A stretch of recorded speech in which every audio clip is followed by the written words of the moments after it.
In this video, we're going to be talking about breathing and how breathing is essential to the changes you want to make in your life.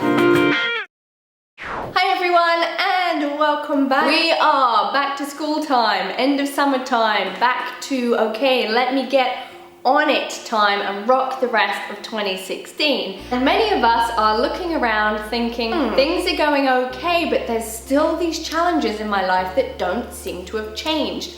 How do I create the change that I'm really looking for? Be that financial, relationships, body, health, whatever it is, breathing is at the center. Now you might be saying, hang on a minute, Laura, what has breathing got to do with my relationships? Except maybe you might be thinking, if I have a really good relationship, I would be breathing more. I don't know if you're making that connection. Anyway, breathing is at those fundamental, most amazing moments of your life. Think about it. One, in relationships, you are coming together regularly for some loving. Your breathing is going to be breathing. Those moments of excitement, of change, of let me do something, they involve breathing. Imagine going on a roller coaster that's really exciting and holding your breath for the entire thing. You just can't. You let it out. Now, the other part of it is not always the kind of happy part of change, is when we're grieving something or when we're angry and we breathe, we shout, we cry, and breathing helps to get things moving. Last night we had a really big storm. Well, it wasn't that big a storm. Everything is still there, apart from my wind chime was broken. Which is interesting because, hey, the winds have changed, right? I believe the storm's name is Hermione, which to me sounds like Hermione, so sounds like a good omen if you are into Harry Potter. Anyway, what does a storm do? It brings the winds of change. It makes the waters rise and the waves wash things out. It's that breathing, it's that storms of life that shake things up and clean things out. In our lives, when we want to make a change, whether it be money, our job, or taking a new direction in our life, or having passion and the inspiration to follow our dreams, it involves breathing, it involves shaking things up. We need a snow globe. Hang on a minute. Shaking things up, because when you shake things up, when you create that movement in your life, you find more inspiration, you find more release, you know what you need to let go of, and you're just inspired to take those actions. And then it's shaking up the old patterns that allow the new things to happen. Now, obviously, people get afraid of storms. We don't want the storms to come in and shake everything up. It's scary because change is scary. But here's the key. If you can know your breath and support yourself to breathe fully every single day, you will find that you won't need to have so much external shake-up because your body will be able to feel the movement. You're going to be getting that kind of wash out from the inside out, and you'll find that every day you can live in new insights, new inspiration, full release. And that is the key to living that amazing epic life where you are on a consistent path of upward change rather than reaching this plateau and then life comes in and shake things up and you get thrown around a bit and then you kind of try to get back on that like steady again.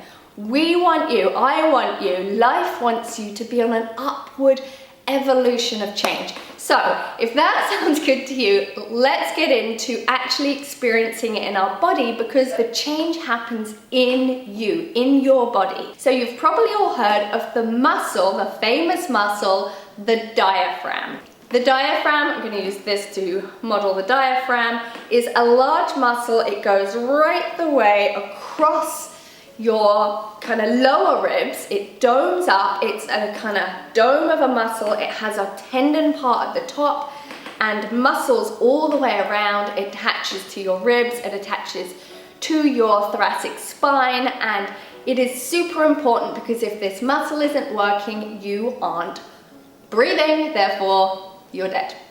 That would be a problem.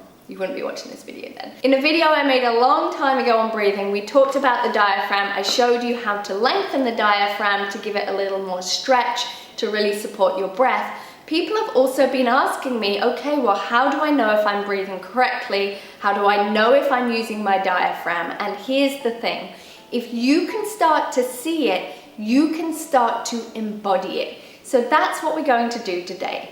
So you're going to imagine your diaphragm, and for that you're going to take your hands like this and just interlace your fingers and just put it kind of at the base of your ribs, okay?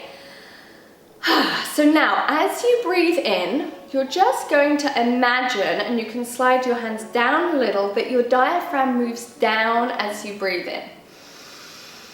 And as you breathe out, the diaphragm moves up. And you're going to breathe in, the diaphragm moves down. And the diaphragm moves up. So, how do you know if that's true or if that's back to front? Well, we could try it the other way. So let's instead, when you breathe in, imagine your diaphragm moving up. And you might notice it's really hard or almost impossible to breathe. That is because it is. When you breathe in, the diaphragm is moving down. If we think about it, you have your lungs. So this sponge is going to be a lung. So if you imagine your lung expanding, the diaphragm has to be moving down. We are going to imagine that again. So breathing in, diaphragm moves down. And breathe out, diaphragm moves up. So that is a simple image. We're now going to go to the next stage. So the base of your diaphragm, you can imagine like two flat discs. So I have these frisbees to demonstrate. And as you're breathing in, the diaphragm is moving down, but each kind of like, can you imagine it like a cogwheel, is actually moving out. So can you see that if I put it this way? Out, out. So we're going to imagine this on one side. So what I want you to do is take one of your hands and place it on one side of your diaphragm, and the other hand you're going to place on the chest above and imagine your lung. So as you breathe in, you're going to imagine your lung expanding and the diaphragm moving down and out on that side. Can you imagine that? And as you breathe out, the diaphragm is rotating back in, it's moving up a little, and the lung is actually compressing a little. So breathing in, the lung is expanding, diaphragm is moving down and rotating out.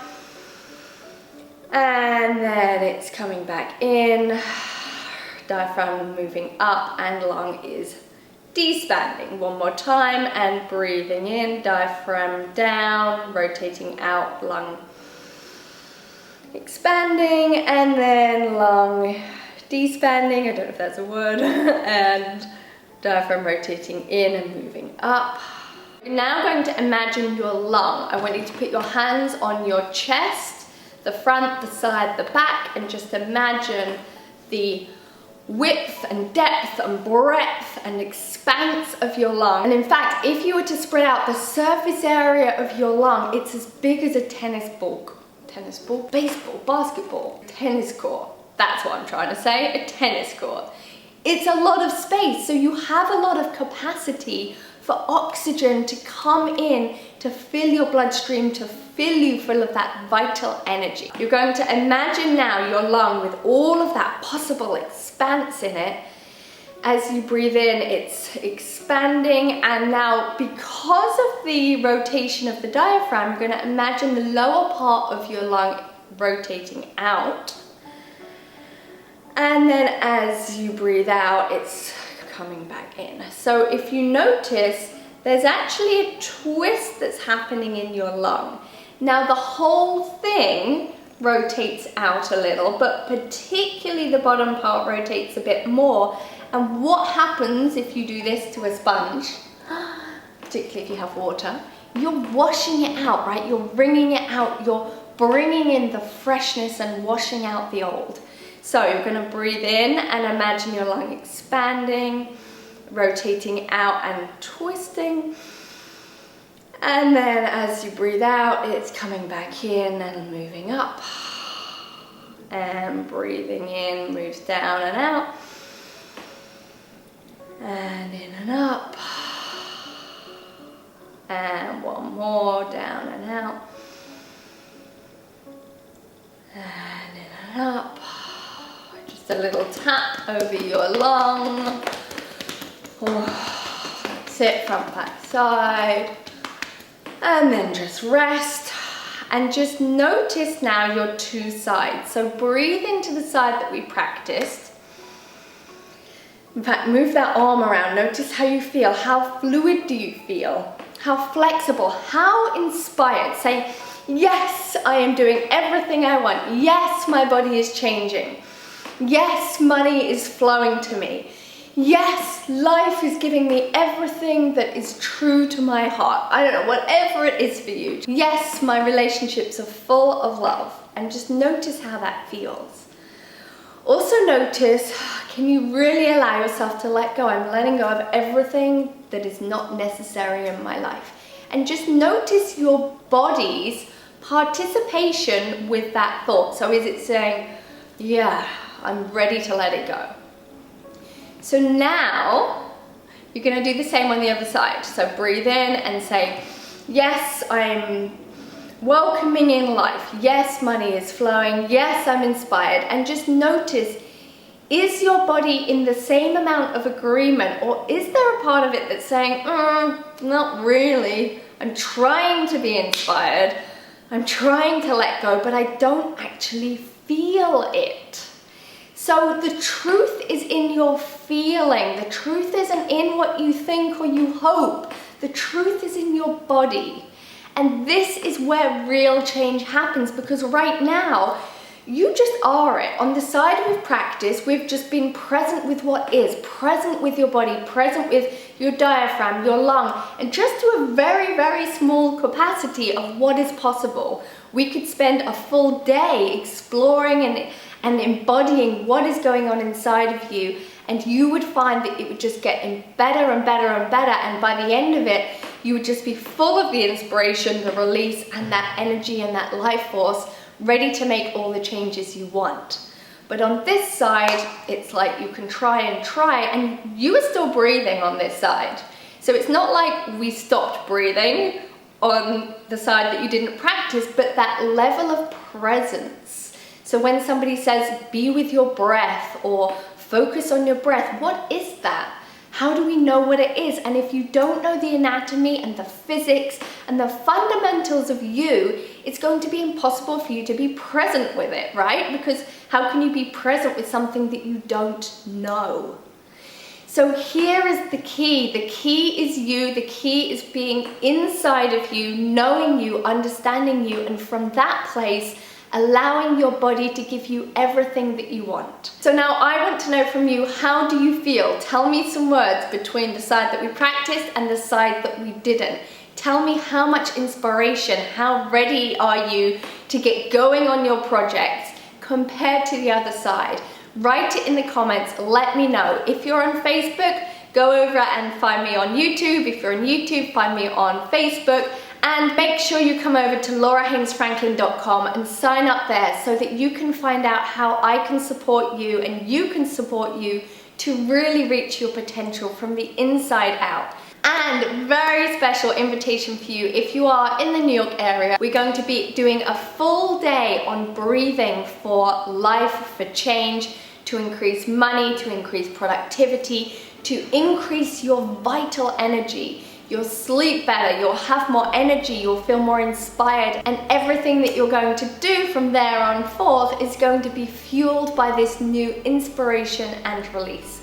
I don't do these workshops very often, so this is a very special opportunity, and I can't wait to spend some time with some of you in person and really support you to go to this next level of what is possible. So with that, I'm going to give you a big kiss and hug and love and say thank you so much for watching. I really appreciate you being here, and here's to more of us embodying our superpowers and really reaching that potential by tapping into the magic inside of us.